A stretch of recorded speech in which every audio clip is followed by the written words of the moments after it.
6절 말씀까지 보겠습니다.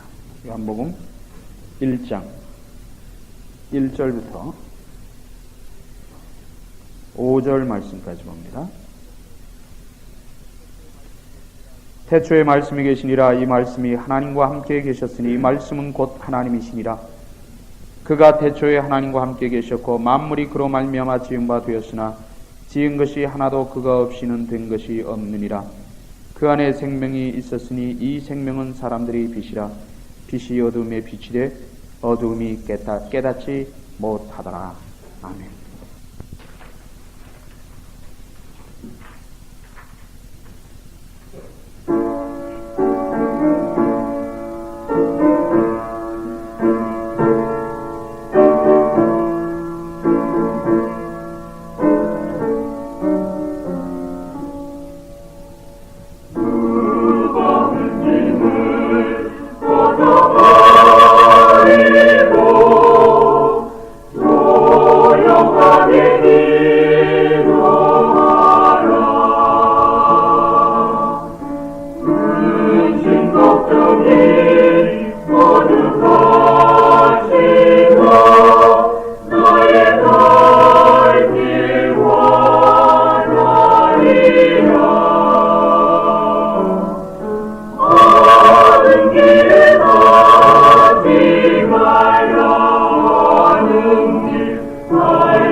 해는 사람들에게만 오는 것은 아닙니다. 세상에 하나님이 만드신 모든 피조물들도 우리 사람들하고 똑같이 새해를 맞습니다. 동물도 새해를 맞고 식물도 새해를 맞고 하늘도 바다도 땅도 이 세상에 있는 모든 것들은 우리 사람들하고 똑같이 새해를 맞습니다. 그러나 새해가 된 것을 알고 새롭게 살 것을 결단하는 일은 오직 우리 사람들만 할 수 있습니다. 동물들은 새해가 되었다고 해서 새해가 되었으니 내가 금년에는 좀 더 동물답게 한번 살아보자, 가치 있게 살아보자 이렇게 생각하는 동물은 하나도 없습니다. 그래서 사람들을 가르쳐서 만물의 영장이다 이렇게 말하는 것입니다.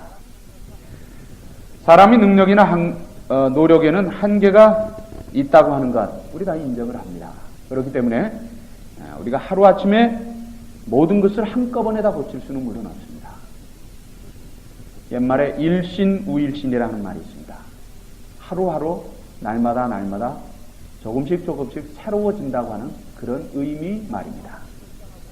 하나씩 결단하고 고쳐가는 삶이 우리들에게 필요합니다. 그리고 만약의 경우 그렇게 하지 못했을 때 그것으로 인하여 갈등을 느낄 수 있어야 된다는 말입니다. 내가 결심을 하고 하려고 했는데 이것이 되지 않았을 때는 자기를 질책하며 마음 아파하는 그것이 있어야 합니다. 내가 오늘 또 이걸 못했구나. 이래야지. 하지 못하고도 아무런 마음에 갈등이 없이 그저 시간이 지나가는 그것은 결심을 하는 그런 사람들의 모습은 아닙니다. 결심은 누구나 다 할 수 있습니다. 그러나 결심하는 것보다도 어려운 것은 바로 그 결심을 지키는 것이라고 하는 말입니다. 결심하는 사람은 많아요.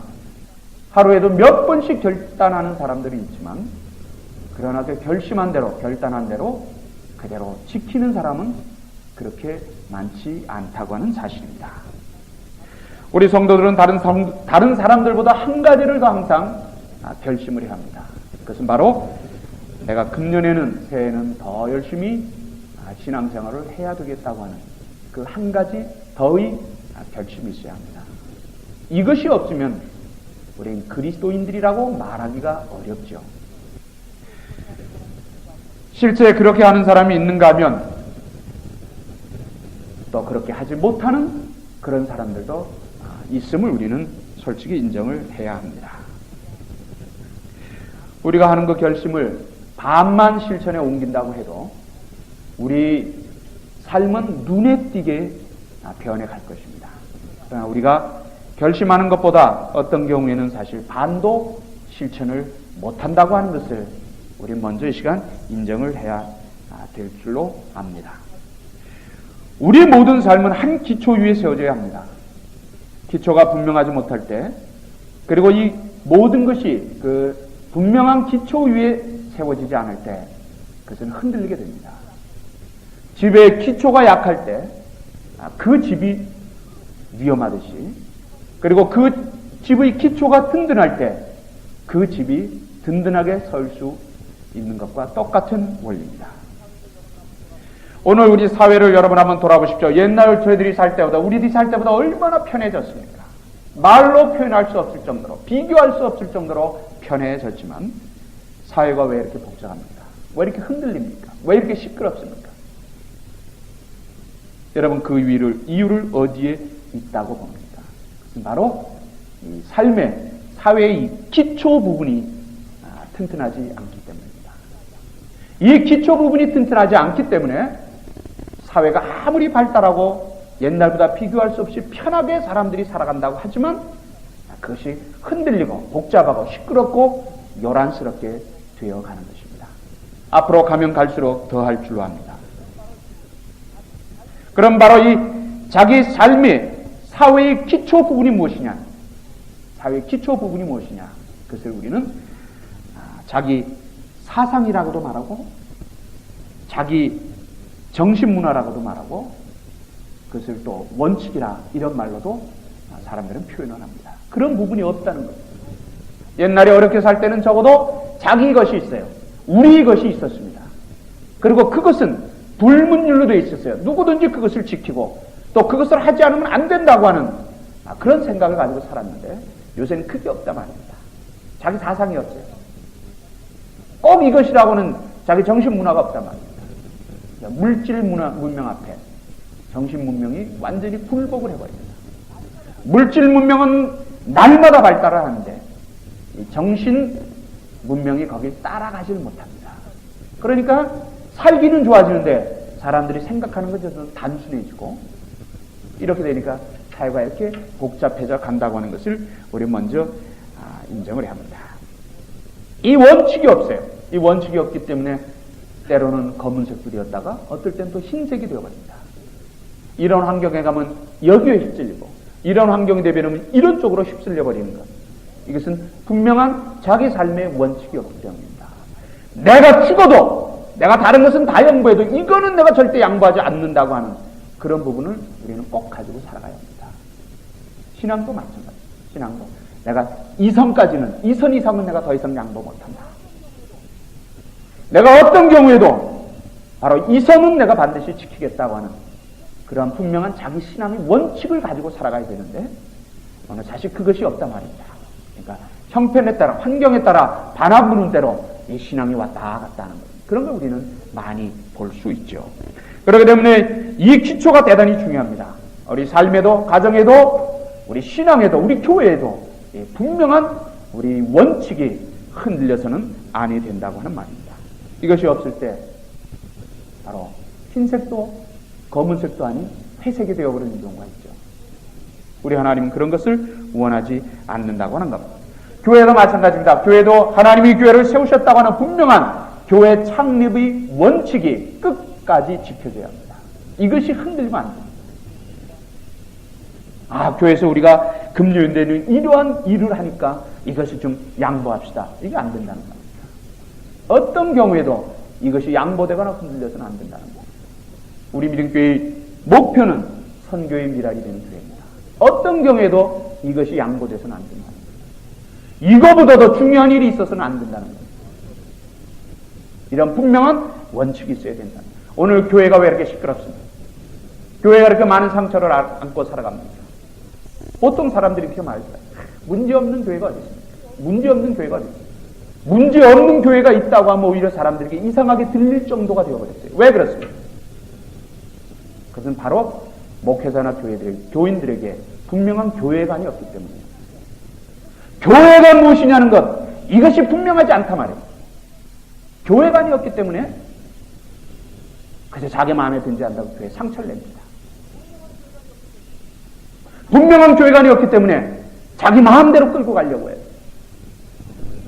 오늘 이 이민교회나 한국교회나 모든 교회에서 일어나는 많은 문제들은 바로 교회관의 분명한 교회관이 없기 때문이라는 것을 우리는 꼭 기억을 해야 합니다. 물론 저도 목사입니다만 목회도 마찬가지입니다. 목회도 분명한 교회관이 있어야 합니다. 그 교회관이 있어야 그 이후에 목회관이 세워져요. 그리고 분명한 교회관 위에 세워진 목회관에서 목회 방향과 목회 철학이 나옵니다. 이게 없단 말이에요. 그러니까 그냥 아무거나 막 같아 합니다. 그것은 오히려 교회를 더 혼란스럽게 만들 뿐입니다. 절대로 이런 것이 교회 안에 이렇게 들어와서는 안 된다고 하는 것이죠. 그러면 이 모든 것의 기초가 무엇입니까? 우리 신앙이나 우리 삶이나 모든 것의 기초가 어떤 것이어야 되느냐는 바로 예수 그리스도입니다. 모든 것이 예수 그리스도라는 기초 위에 세워져야 돼요. 이것이 안 되면, 이것이 안 되기 때문에 흔들립니다. 교회도 마찬가지입니다. 가정도 마찬가지입니다. 사회도 마찬가지예요.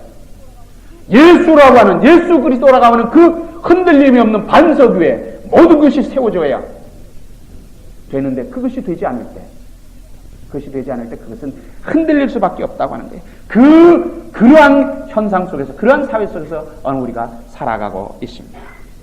건축자들이 버린 돌이 모퉁이 돌이 되었다고 하죠.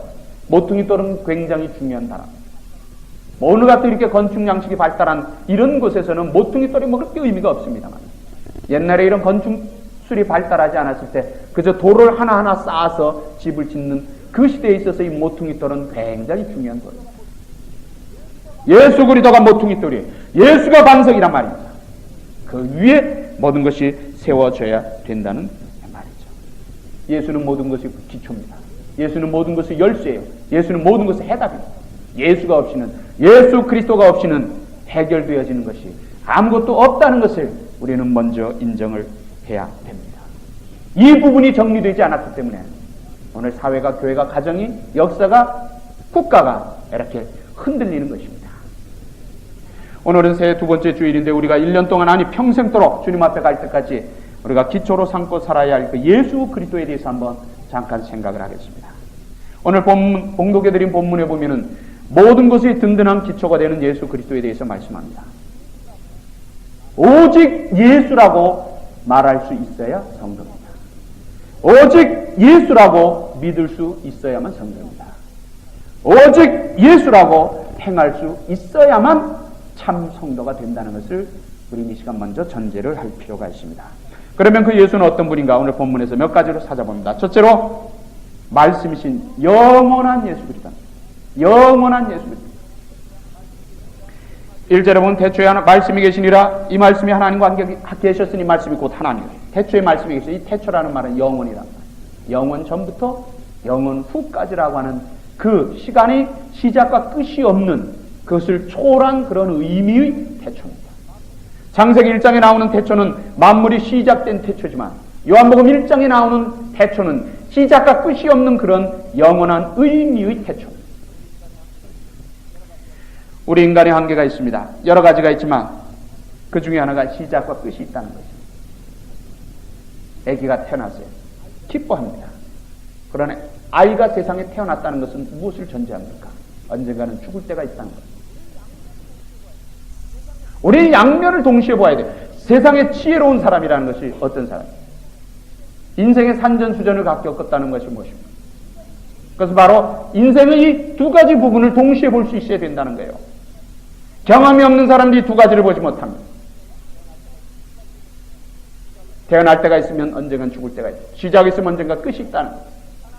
우리가 살아가는 이 세상은 하나님으로부터 시작이 되었기 때문에 언젠가는 끝이 있다는 것을 우리는 전제를 해야 합니다. 이것이 우리들의 삶의 자세죠. 예수는 영원한 분입니다. 사람들이 이 부분을 이해를 못하죠. 영원이라고 하는 것을 왜 이해하지 못합니까? 우리는 영원이라고 하는 것 시간 속에서 지금 살아가고 있는데 왜 이것을 이해하지 못합니까? 왜 이것을 인정하지 못합니까? 왜 이것을 믿지 못합니까? 그래서 이유는 간단해요. 너무 자기에 집착되어 있기 때문입니다. 너무 자기를 과신하기 때문에, 지나치게 자기 자신을 과시하기 때문에, 자기 자신을 초월해 있는 것을 인정하지 않는 거예요. 다시 말하면 자아가 강하다는 거예요. 자아가 강한 사람은 자기를 초월해서 되어지는 모든 현상을 잘 인정하려고 들지 않습니다. 분명히 있는데도 그걸 인정하지 않아요. 성경은 그것을 어리석다고 말합니다. 나에 대한 부분을 정리만 하면은 영원하신 예수 그리스도에 대한 부분을 정리하는 것은 쉽습니다. 나에 대한 부분, 하나님 앞에서 내가 누구냐? 나하고 하나님과는 어떤 관계가 있냐? 하나님을 떠나서도 나는 누구냐 하는 이 부분을 자기가 객관적으로 정확하게 보지 못하기 때문에 또는 못 볼 뿐만이 아니라 그걸 너무나 지나치게 과신해버려요. 자기 자신을 너무나 지나치게 자기 이상으로 본다는 말입니다. 그렇기 때문에 이런 것이 있기 때문에 바로 정말 우리들이 보아야 되고 믿어야 될 그 부분을 우리가 받아들이기가 어려워진다고 하는 말입니다. 여러분, 우리는 어미닭이 21일 동안 3주 동안 그 계란을 품고 있으면 거기서 병아리가 된다는 거 다 알죠. 계란의 껍질이 깨져야만 거기서 새로운 생명이 나옵니다. 똑같은 원리예요. 이 계란의 껍질 부분이 자아입니다. 나라고 하는 거예요. 이것이 깨지지 않고 거기는 새로운 생명이 나올 수가 없다는 거예요. 어떤 경우에도 마찬가지입니다.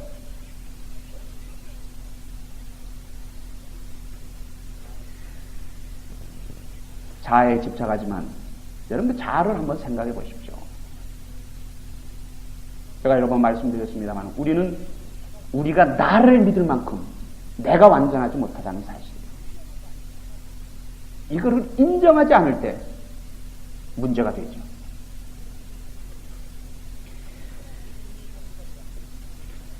이 부분이 정리가 되어야 합니다.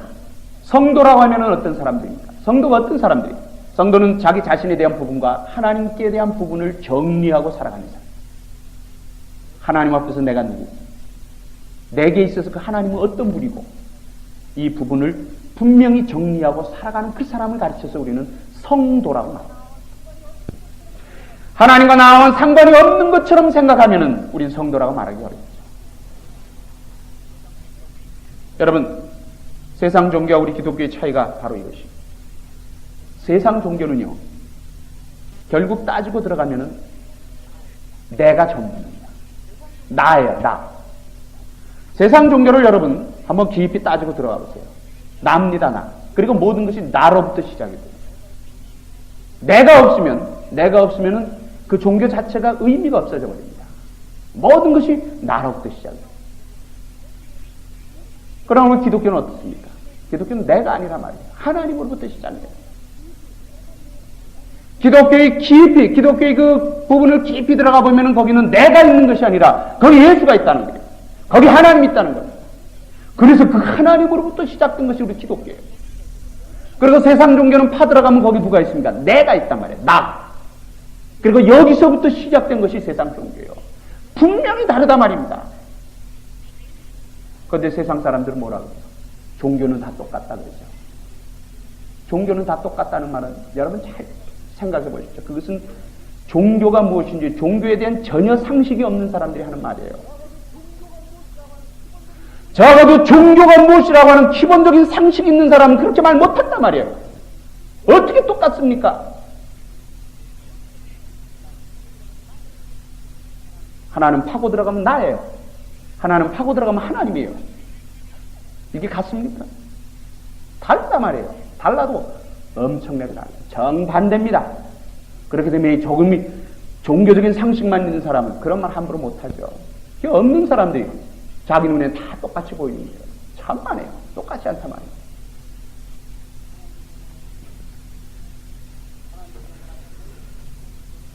하나님은 영원하신 분이고 바로 모든 것의 열쇠와 해답이 되시는 그 예수 그리스도도 역시 영원한 하나님이라고 하는 사실을 우리는 기억을 해야 합니다. 여러분, 전에 한번 말씀드렸죠. 세상은 내가 인정하는 것만으로 구성되어 있지 않습니다. 내가 인정하는 것만 있고 내가 인정하지 않는 건 없습니까? 아니라 말이에요. 영혼이라고 하는 그 시간은, 영혼이라고 하는 시간은 사람들이 인정 하나도 분명히 존재합니다. 지금 그것이 흘러가고 우리가 그 속에서 지금 살아가고, 세상은 하루하루가 다르게 변합니다. 그러나 영원한 말씀이신 예수 그리스도는 변하지 않는다. 변하는 것은 믿을 수가 없어요. 우리들이 이것을 또 한 가지 정리해야 될 부분이 있습니다. 내가 가질 수 있는 것과 내가 믿을 수 있는 것. 여러분, 이 부분이 정리가 됐습니까? 내가 가질 수 있는 것하고 내가 믿을 수 있는 부분하고 정리가 됐습니다. 여러분, 변하는 것은 내가 가질 수 있는 것은 되어도 내가 믿을 수 있는 것은 되지 못해요. 변하지 않는 것만이 내가 믿을 수 있는 것이 된다는 말입니다. 이 세상에 변하지 않는 것이 무엇이 있습니까? 여러분, 지금까지 살아오시면서 살아온 삶의 과정을 한번 돌이켜보세요. 변하지 않는 것이 무엇이 있습니까? 권력이 변하지 않던가요? 명예가 변하지 않던가요? 지식이 변하지 않던가요? 물질이 변하지 않던가요? 뭐가 안 변합니까? 이 세상에는 변하지 않는 것이 없어요. 다 변합니다. 그렇기 때문에 우리가 가질 수 있는 것은 되어도 믿을 수 있는 것은 못 된다는 말입니다. 가질 수 있는 것을 믿을 수 있는 것으로서 생각했을 때 언젠가는 그것 때문에 내 마음에 말할 수 없는 상처를 받게 됩니다. 실망하게 됩니다. 외로움을 느끼게 된다고 하는 거예요. 우리가 이 세상에서 열심히 일하면서 살아갈 필요가 있습니다. 우리 그리스도인들은 남보다 더 열심히 일할 수 있는 기회가 된다면 일을 해야 합니다. 그런데 이것보다 더 중요한 것은 가질 수 있는 것과 바로 믿을 수 있는 것, 이것을 우리는 구분해야 된다는 말입니다. 히브리서 6장 19절에 보면 예수 그리스도는 영혼이 닭 같다고 말합니다. 배가 떠내려가지 않도록 딱 붙들어 주는 것이 바로 닭이죠. 예수 그리스도는 우리 인생들이 영혼이 닭과 같다고 하는 말이에요. 우리를 붙들어 줄 수 있는 그분은 예수 그리스도 외에는 없다고 합니다.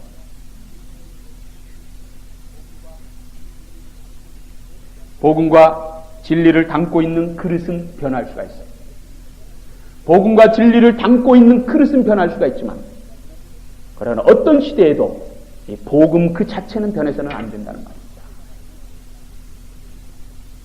요새 참 안타까운 것은 시대가 바뀐다고 해서 그릇만 변하는 것이 아니라 이 그릇 속에 있는 이 진리까지 변하기 때문에 이게 참 안타까워요. 어떤 경우에도 이건 변할 수 있지만 이 그릇 속에 담겨져 있는 이 복음 진리 이거는 절대로 변하면 안 됩니다. 예수 그리스도는 어제나 오늘이나 영원토록 변함없으신 분입니다. 그렇기 때문에 우리가 인생을 걸 가치가 있고 변하지 않기 때문에 우리가 믿을 수 있는 분이라고 하는 사실입니다. 예수 그리스도는 절대로 우리들에게 실망을 주지 않습니다. 그 다음에 두 번째로 오늘 본문에서는 예수 그리스도를 창조주라고 말합니다. 3절에 보면 만물이 그로 말미암아 지은 바 되었으니 지은 것이 하나도 그가 없이는 된 것이 없다고 해요. 세상 사람 세상이 저절로 됐다고 말하죠. 저절로 됐다. 저절로 됐다. 우리 그런 말 자주 쓰지 않습니까? 그분이 저절로 다쳤어. 여러분 이 말을 한번 좀 깊이 생각해 보셨습니까? 저절로 되었다는 것은 무슨 뜻입니까? 저절로 되었다. 여기 굉장히 중요한 의미가 들어있어요. 저절로 되었다고 하는 것은 나나 여러분이 보이는 어떤 힘을 가하지 않았는데 그것이 저절로 되는 것. 그렇죠? 스스로 되는 것을 우리가 저절로 되었다. 문을 누가 닫았느냐? 내가 닫지 않았는데 그게 저절로 닫혔어요. 나도 닫지 않고 너도 닫지 않았는데 그 문이 자기 혼자 스스로 닫혔다는 겁니다. 그는 문이 혼자 스스로 닫힐 수가 있습니까?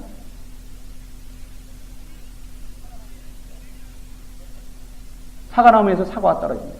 왜 떨어집니까? 저절로 떨어집니까? 내가 따지도 않았는데 저절로 떨어집니까? 아니죠. 만유인력이라고 하는 것이 있기 때문에 떨어지는 거예요. 문이 닫히는데 이게 저절로 닫힙니까? 아니에요. 닫힐 수 있는 보이지 않는 그것이 있기 때문에 닫히는 겁니다. 그런데 사람들은 보이는 어떤 힘이 가해지지 않고 되어지는 것, 그걸 저절로 된다고 말합니다. 그러니까 저절로 되었다는 것은 내가 하지 않았는데 됐다는 거예요. 그런 정도가 보통 우리들이 사용하는 저절로라고 하는 말에 들어있는 뜻이죠. 그럼 여기서 우리가 한 걸음 더 나가서 보자는 거예요. 내가 하지 않았는데 어떤 보이지 않는 어떤 힘에 의해서 되어진 것, 그것을 저절로 됐다고 하죠. 그럼 그 저절로 되었다는 말이 결국은 하나님께서 세상을 창조하셨다는 것을 의미하는 그쪽으로 흘러갈 수가 있습니다. 왜냐하면 세상이 어떻게 되었느냐? 저절로 되었습니다. 그것은 나와 여러분들이 만들지 않았는데 어떤 보이지 아니하는 어떤 힘에 의해서 이게 됐다는 얘기죠. 그럼 결국 저절로 되었다고 하는 말이 하나님이 세상을 창조하셨다는 그 사실을 인정하는 그런 말이 될 수도 있다는 말입니다. 이렇게 말하면 안 믿는 사람들이겠죠. 그건 논리의 비약이다. 너무 그건 억설이다 이렇게 말하지만 그 왜 억설입니까? 그렇지 않아요? 그렇지 않습니까? 여러분? 저절로 됐다는 것이 그런 의미 아닙니까? 나도 안 하고 너도 안 했는데 이게 스스로 됐다는 거예요. 보이지 아니하는 그것에 의해서. 그럼 결국 이 세상이 저절로 됐다는 것은 무슨 뜻입니까? 나도 만들지 않고 너도 만들지 않았는데 우리가 볼 수 없는 어떤 절대적인 힘에 의해서 그것이 되어졌다는 거 아닙니까? 결국 저절로라는 말이 그런 의미 아닙니까? 이건 논리의 비약이 아닙니다. 여기서 우리들이 한 가지 생각해야 될 것은 세상의 사람들이 의식이건 무의식 간에 하고 행하고 말하고 듣고 하는 모든 것은 결국 모든 것이 하나님으로 귀결된다는 겁니다. 논리의 비약이라고 생각하지 마십시오. 그래도 얼마든지 생각할 수 있는 말입니다.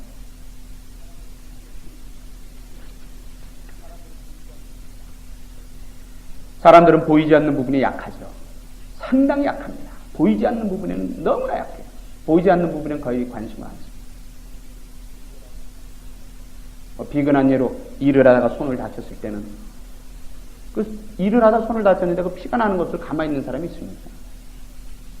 갖다 붕대를 싸맨다든지 약을 바른다든지 하죠. 왜 그렇습니까? 보이기 때문에. 근데도 자기 몸속에서 무서운 암세포가 자라는 것은 눈에 보이지 않기 때문에 그냥 신경 안 쓰고 넘어가죠. 이게 사람들의 한계입니다. 신앙이라고 하는 부분, 영생이라고 하는 부분도 바로 그거예요. 영생이 천국 이주기 눈에 보인다고 한번 가정해 보세요. 아마 교회는 그냥 아주 터질 정도로 많을 겁니다. 그게 보이지 않거든요. 그러니까 믿음이 귀한 겁니다. 그러니까 성경에서 믿음을 금과 같은 믿음이라고 말하는 이유가 보이지 않는 그것이지만 확신하고 살아가기 때문에 그게 귀하다는 거예요. 그렇기 때문에 그런 면에서 봤을 때 우리 성도들은 세상 사람들도 훨씬 훌륭한 사람들이에요. 위대한 사람들이에요. 왜? 보이지 않는 그것을 확신하고 살아가기 때문에. 성도라 하는 그것이 위대하고 훌륭하다는 점이 바로 거기 있는 겁니다. 우리가 이 부분을 인정을 하고 이 부분을 우리가 깨닫고 살아가야 된다는 말이죠. 예수 그리스도는 창조주입니다. 창조주라고 하는 것은 우리들이 살아가는 이 피조 세계, 이 세계만 만드신 것이 아니라 그 창조의 사역은 오늘도 계속되어 갑니다. 그것은 어떤 면의 창조 사역의 계속입니까? 사람을 바꾸어 가죠. 제가 변하고 여러분이 변한 것, 이것도 예수님의 계속적인 창조 사역의 결과입니다. 말할 수 없는 사람이 예수 그리스도를 통해서 변화되었다면 이것도 새로운 피조물로서 역사라 말입니다. 영국이 극도로 타락해 갈 때 옥스퍼드에 다니던 그 요한 웨슬레하고 몇몇 학생들이 영국을 타락해서 건지자고 하는 신앙 부분들을 일으켰던 적이 있습니다. 그것이 창조죠. 그것도 바로 계속적인 창조입니다. 미국이 극도로 기울어져 갈 때 시카고에서 구두를 깁던 드와이트 무디가 일어나서 미국을 영적으로 각성시켰던 때가 있습니다. 그것도 하나님께서 새롭게 창조하는 그런 역사라고 하는 것을 우리 기억을 합니다. 어거스틴이라고 하는 사람이 로마서 13장 14절 말씀을 통해서 완전히 변화되어지는 것, 이것도 창조입니다. 예수를 알기 전에 여러분의 모습하고 예수를 안 뒤 여러분의 모습하고 한번 비교해 보십시오. 그것도 창조죠. 지금까지 여러분이 예수를 모르고 살았다면 어떤 삶을 살았겠습니까? 한번 생각해 보세요. 내가 지금 예수를 알지 못했다면 내가 지금 어떠한 모습의 삶을 살아가고 있겠는가? 생각만 해도 아찔하죠. 바로 이게 창조입니다. 제가 변하고 여러분이 변한 것.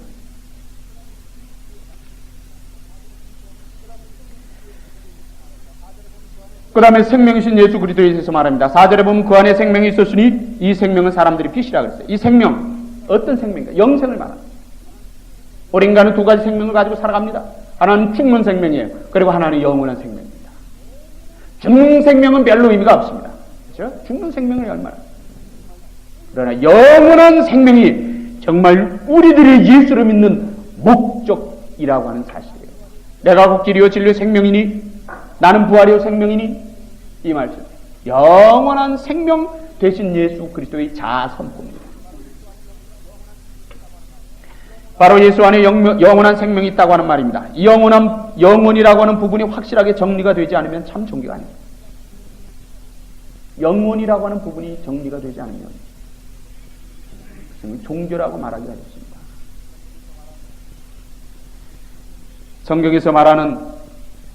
성경에서 초점을 맞추는 것도 바로 이 부분이에요. 영원이라고 하는 부분입니다. 계시록이 성경의 제일 마지막에 위치하고 있는 이유도 바로 그겁니다. 모든 역사의 마지막은 계시록이란 말입니다. 계시록은 무엇을 말합니까? 영원을 말합니다. 영원 세계예요. 창세기부터 시작된 모든 인류 역사의 마지막 종착점이 어디입니까? 그것은 영원 세계입니다. 영원 세계.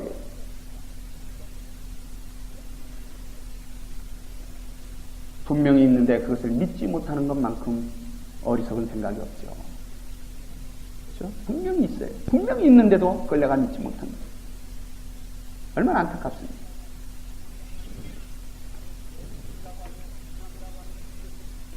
믿음이라고 하며 신앙이라고 하는 이것은 바로 이 영혼 부분과 연결이 되어야 합니다.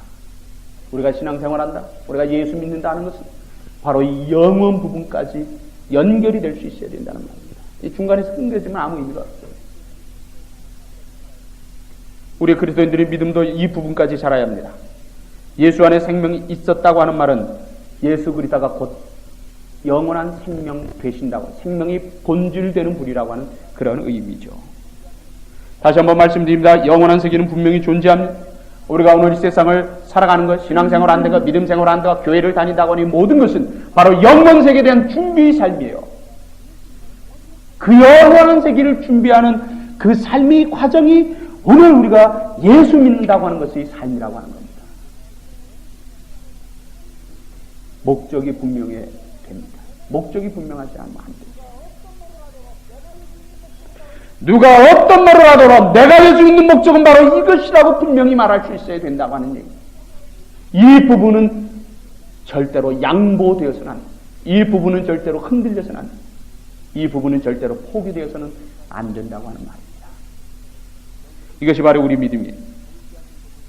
영의 세계, 보이지 않는 세계가 없다면 모든 걸 설명할 수 없습니다. 여러분, 눈에 보이는 것만 있습니까? 여러분 한번 생각해 보세요. 눈에 보이는 것만 있습니까? 눈에 보이는 것만 있다면 양심, 진리, 선, 악 이런 걸 어떻게 설명합니까? 이 세상에 눈에 보이는 것만 있다면 양심, 진리, 악, 선 이런 보이지 않는 이런 추상적인 것들을 어떻게 설명하냐 말이에요. 설명이 안 되죠. 이것이 무엇을 말합니까? 분명히 보이지 않는 세계가 있다는 거예요. 우리 육의 눈으로 볼 수 없는 그 세계를 볼 수 있다. 그 세계가 분명히 있다는 겁니다. 여러분, 우리 사도 바울의 고백을 한번 들어보죠. 고린도서 4장 18절에서 뭐라고 말합니까? 우리 돌아보는 것은 보이는 것이 아니요 보이지 않는 것이니 보이는 것은 잠깐이요 보이지 않는 것은 영원하다고. 다시 한번 말씀드립니다. 눈에 보이는 것만 가지고 우리가 살아간다면 선, 양심, 진리, 악, 도덕, 윤리, 흔히 사람들이 말하는 이것은 설명할 방법이 없습니다. 설명할 방법이 없단 말이에요. 뭘로 설명합니까? 보이는 것으로 보이지 않는 것을 설명할 수 있습니까? 천만에요. 보이는 것은 보이는 것이에요. 보이지 않는 것은 보이지 않는 것입니다. 그래서 사도 바울은 고린도전서 2장 13절에서 뭐라고 말합니까? 신령한 것은 신령한 것으로라야만 분별할 수 있다. 보이는 것 가지고 보이지 않는 것을 설명하려고 하는 그 시도 자체가 어리석은 시도고 설명도 되지 않습니다. 보이는 것은 보이는 것이고 보이지 않는 것은 보이지 않는 것이에요. 육적인 것은 육적인 것이고 영적인 것은 영적인 것이라고 하는 말입니다. 이걸 우리는 다시 한번 정리를 해야 합니다. 예수는 영원하죠. 그 영원한 예수를 우리는 지금 바라보고 살아갑니다. 마지막으로 오늘 본문에서는 빛이신 예수 그리스도에 대해서 말합니다. 빛이신 예수 그리스도에 대해서 말합니다. 5절에 보면 빛이 어둠에 비추되 어둠이 깨닫지 못하더라. 여기서 말하는 빛은 선을 말합니다. 여기서 말하는 어둠은 악을 말합니다. 선과 악이 함께 섞여 있는 것이 바로 이 세상이에요. 바로 이 세상입니다. 전엔가 한번 언제 말씀드렸습니다. 우리 기독교 역사관의 시작이 바로 이겁니다. 하나님이 창조하신 이 역사 안에 선의 역사와 악의 역사가 같이 공존해서 흘러가는 것. 이 역사 안에 두 역사가 있어요. 그 선의 역사와 악의 역사. 하나님의 역사와 사탄의 역사입니다. 이것이 섞여서 지금 흘러가고 있다는 것. 이것이 기독교 역사관의 출발이죠. 이것이 안 되면 안 돼요. 이 부분을 보지 못하면 그 역사를 제대로 보는 것이 아닙니다. 몇 년 전에 어떤 사건이 일어나서 그것이 어떤 영향을 끼쳤고 그러면 우리가 누구든지 다 할 수 있는 것들 아닙니까? 그런 거 다 할 수 있는 거예요. 역사의 기원이 무엇이고 역사의 목적이 무엇이고 역사의 방향이 무엇이고 이 역사가 무엇이고 역사를 어떻게 설명할 수 있느냐 이런 부분들이 정리가 돼요. 지금 이 세상 안에는 두 역사가 지금 흘러갑니다. 하나님의 역사하고 사탄의 역사, 악의 역사와 선의 역사, 기독교 역사, 세상의 역사입니다. 이걸 우리는 분리해갖고 볼 수 있어야 됩니다. 그것이 역사를 보는 눈이에요. 그것이 없으면 그것은 역사를 안다고 말할 수 없습니다. 역사는 과거에 일어났던 모든 사건들만 내가 암기하고 있다고 해서 역사를 아는 게 아니에요. 그것은 정상적인 사람은 누구나 다 외우고 암기할 수 있습니다. 역사를 안다고 하는 그것이 아니죠. 하나님이 창조하신 역사, 그 역사의 가치를 우리는 알아야 돼요. 역사의 목적을 알아야 돼요. 역사의 방향을 알아야 된다. 이것이 바로 우리가 이 세상을 바라보는 거예요. 우리 그리스도인들만이 할 수 있는 거예요. 세상 사람들이 이걸 알지 못하고. 그렇기 때문에 잠언 1장 7절에서 뭐라고 말합니까? 여호와를 경외하는 것이 지식의 근본이라고 말하는 이유가 바로 이거예요. 아무리 많이 배워도 이 하나님께 대한 부분이 정리가 되지 않으면 그 지식은 아무 소용이 없다는 거예요. 모든 지식은 하나님을 경외하는 것으로부터 시작이 된다는 말입니다. 많이 배웠습니까? 의미 없어요. 많이 가졌습니까? 의미 없어요.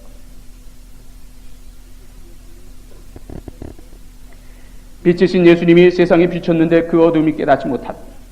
여기서 우리는 중요한 교훈을 한 가지 찾아내야 합니다. 그것은 악은 선이 비칠 때, 선이 나타날 때 악은 더 악해지고 선은 악이 나타날 때 더 선해진다는 거예요. 그런 거 많이 보죠.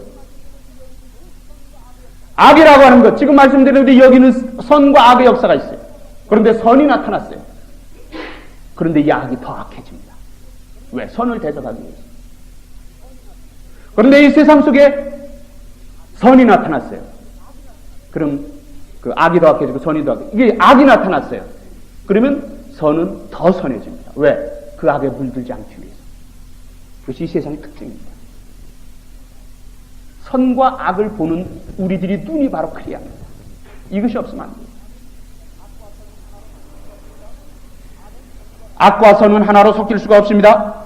악이 선과 섞일 수 있다면 그것은 악이 아니에요. 그리고 선이 악과 섞일 수 있다면 그것은 역시 선이 아닙니다. 선은 선이고 악은 악입니다. 육은 육이고 영은 영이에요. 바로 이런 것을 우리는 나누어서 볼 수 있는 그 힘이 있어야 합니다. 이것이 바로 신앙인들만이 할 수 있는. 신앙이 다르고 믿음이 다르고 영이 다르고 목적이 다르면 결코 하나가 될 수 없다는 겁니다. 다르면 하나가 될 수 없다는 것. 그것은 무슨 뜻입니까? 나는 너하고 다르니까, 생각하는 것도 다르고 다르니까 나는 너하고 하나가 될 수 없어. 그것은 무슨 뜻입니까? 결국 이 세상은 똑같은 것이 없다는 말이에요. 나누어지게 돼 있다는 말이에요.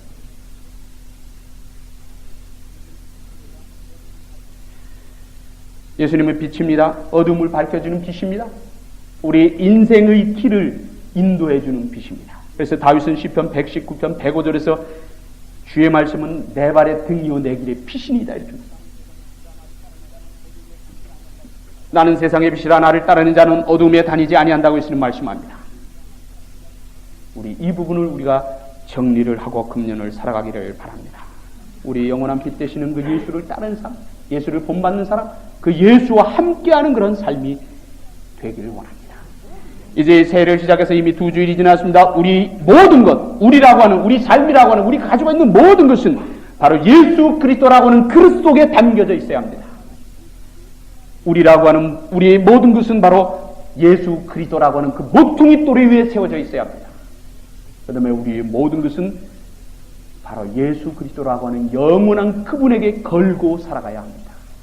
바로 우리 하루하루를 하나님의 은혜 가운데 살아가는 성도들의 삶의 모습입니다. 금년에 우리가 다른 것은 다 양보하더라도 예수만은 절대 양보하지 마시기 바랍니다. 예수 그리스도가 양보될 때 그 다른 것까지도 아무 의미가 없어지는 거예요. 다른 것은 다 양보하고 다 포기하고 다 잃어버린다 할지라도 예수만 끝까지 붙들고 있으면 그 예수로 인해서 우리는 더 많은 것을 얻을 수 있다는 겁니다.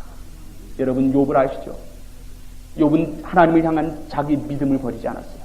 10남매를 포기하고 자기 그 많던 재산이 다 나간다 하더라도 자기 몸이 자기 아내가 떠나간다 하더라도 하나님을 향한 이 믿음을 버리지 않았을 때 나중에 어떻게 됐습니까? 갑절의 축복을 얻을 수가 있었죠. 이 비결이 바로 이 성도들이 하나님 앞에서 복받는 비결이 된다는 겁니다. 가장 중요한 예수 그리스도가 하는 이 부분을 포기하고 이것을 포기하고 거기는 절대로 하나님이 약속하신 축복이 내려질 수가 없다고 하는 말입니다. 다 포기하더라도 내 생명을 포기하더라도 내가 이것을 놓지 않겠다고 할 때 하나님이 거기에 더 많은 것을 주시는 것을 우리들은 지금까지 삶을 통해서 많이 체험을 했습니다. 그러한 삶이 되시기를 바랍니다. 말씀이신 영원한 예수 그리스도를 믿음의 눈으로 보시기 바랍니다. 창조주신 예수 그리스도를 믿으시기 바랍니다. 생명이신 예수 그리스도를 붙드시기 바랍니다. 그리고 빛이신 예수 그리스도를 따르시기를 바랍니다. 이러한 삶을 통해서 하나님께 영광 돌리며 복된 삶을, 승리의 삶을 사시는 여러분들의 삶이 되시기를 주님의 이름으로 축원합니다. 기도드리겠습니다. 하나님의 은혜와 사랑을 감사합니다. 이제 새해를 시작해서 우리가 2주일이 지났습니다. 하나님 새해를 세상에 하나님이 만드신 모든 피조물들도 다 맞이하는데 그러나 그 가운데서 새해 결심을 하는 것은 오직 우리 사람들 외에는 없음을 합니다. 하나님 우리들이 새해를 맞이해서 주님 앞에 결심했던 이 모든 것 정말 금년 한 해는 잘 감당하게 하옵소서. 힘을 더하여 주옵소서. 오직 예수만 바라보고 살아가게 하옵소서. 빛 대신 예수만 따라가게 하옵소서. 이러한 삶을 통해서 우리가 날마다 승리하게 하시고 마음의 기쁨과 감격이 넘치게 하시고 하나님께 영광을 돌리게 하시고 우리들에게는 한없는 복된 삶이 있도록 주님 인도하여 주시옵소서. 미사코 예수님의 귀하신 이름으로 기도 올려옵나이다. 아멘.